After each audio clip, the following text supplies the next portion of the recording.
उनकी जो अद्भुत क्षमता है टेक्नोलॉजिकल सॉल्यूशन ग्रास्प करने की, ये सब कार्य, तो ये अद्भुत क्षमता पे तो पूछ रही हूँ सर, ये अद्भुत क्षमता के पीछे मेरा जरूर मानना है कि इसके पीछे कोई ना कोई स्पिरिचुअल प्रोटेक्शन, कोई ना कोई दिव्य प्रोटेक्शन जरूर है। और मुझे ऐसे कहने में कोई झिझक नहीं होती है। जिसको हंसना है, जिसको मश्करी करना है, वो करे।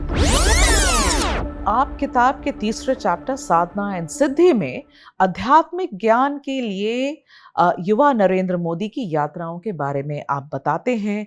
आप उस घटना का भी जिक्र करते हैं जब मोदी जी की मुलाकात गुवाहाटी से 30 किलोमीटर दूर दरभंगा के जंगलों में एक साधु से होती है, जिनके साथ मोदी जी 30 दिन बिताते हैं। ये पहली बार मैंने किताब में पढ़ी आपकी। और वो साधु 30 दिन तक मोदी जी को सिर्फ देखते रहते हैं बिना एक शब्द कहे हुए। और फिर आखिर में नरेंद्र मोदी जी के लिए उस साधु के शब्द होते हैं कि तुम साधु बनने का इरादा छोड़ दो, क्योंकि तुम्हारे भाग्य में जनता की सेवा लिखी गई है। आप जब इस पूरी घटना का जिक्र करते हैं तो क्या आपको लगता है कि मोदी जी के साथ हमेशा ही एक दिव्य ताकत शुरू से ही रही?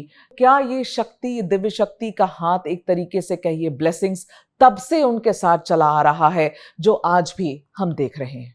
रिसर्च करने से पहले भी मुझे ये कई हकीकत याद थी। जब से उन्होंने पहली बार निर्वाचित पद संभाला गुजरात सीएम का, तब से वो हर रोज 16 घंटा काम करते हैं, 4-4.5 कलाक, कई बार 16 घंटे से ज्यादा भी काम कर लेते हैं। और ये काम निरंतर होता हुआ है, विदाउट अ ब्रेक।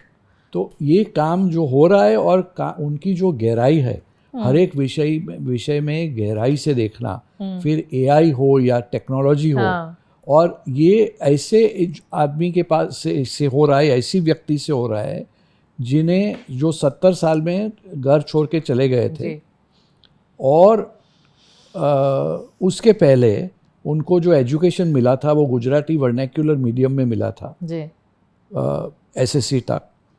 तो उन्हें नई कोई टेक्नोलॉजी, नई कोई मैनेजमेंट की बात ट्रेनिंग दी गई थी। फिर भी जिस तरह से उन्होंने गुजरात गवर्नमेंट को ओवरनाइट ट्रांसफॉर्म कर दिया, कॉर्पोरेटाइज कर दिया, जो भूज में जो भूकंप हुआ था, उसके बाद जो कच्छ की हालत हुई थी, तो उन्होंने जो परिवर्तन 3-4 महीने में ला दिया, और पूरा जो गुजरात ट्रांसफॉर्मेटिव मॉडल है, जो एक इकोनॉमिक मॉडल के रूप में इस सब स्टडी हुई है, इंटरनेशनल स्टडीज हुई है। तो ये जो कार्य उन्होंने किया है without management training, without technological training, उनकी जो अद्भुत क्षमता है टेक्नोलॉजिकल सॉल्यूशन ग्रास्प करने की, ये सब कार्य, तो ये अद्भुत क्षमता पे तो पूछ रही हूँ सर, ये अद्भुत क्षमता के पीछे मेरा जरूर मानना है कि इसके पीछे कोई ना कोई स्पिरिचुअल प्रोटेक्शन, कोई ना कोई दिव्य प्रोटेक्शन जरूर है, मार्गदर्शन जरूर है। और मुझे ऐसे कहने में कोई झिझक नहीं होती है। जिसको हंसना है, जिसको मश्करी करना है, वो करे। लेकिन ये बात भी सिद्ध हो जाएगी कि इतना कार्य करना कोई एक व्यक्ति के लिए it doesn't seem humanly possible. It doesn't seem humanly possible to keep doing it day on day, year on year, and for the last 20 years and plus. और सफलतापूर्वक बिना ब्रेक लिए हुए, ये ह्यूमनली पॉसिबल तो नहीं लगता है। हाँ, तो इसीलिए मैंने आपसे ये सवाल पूछा था, और आप जिक्र भी कर रहे हैं एक ऐसे इंस्टेंस का जब उन्हें बताया गया उस छोटी उम्र में कि आगे क्या उनके लिए लिखा गया है। वो जो गुवाहाटी के साधु ने उन्हें बताया, वही चीज रामकृष्ण मिशन के स्वामी जी ने भी उन्हें बार बार बताई वो समय के दरमियान।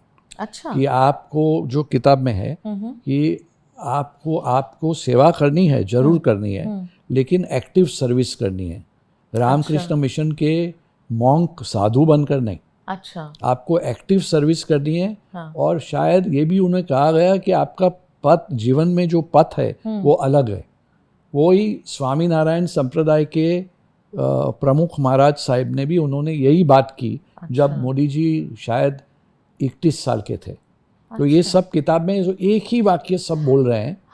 और तो उसमें कोई शंका नहीं है कि कई साधु संत अलग अलग संप्रदायों के उन्हें यही कह रहे थे कि आपकी जो नियति है वो राष्ट्र का नेतृत्व करने की है और राष्ट्र की सेवा करने की और राष्ट्र को एक अलग से स्तर पे ले जाने के लिए।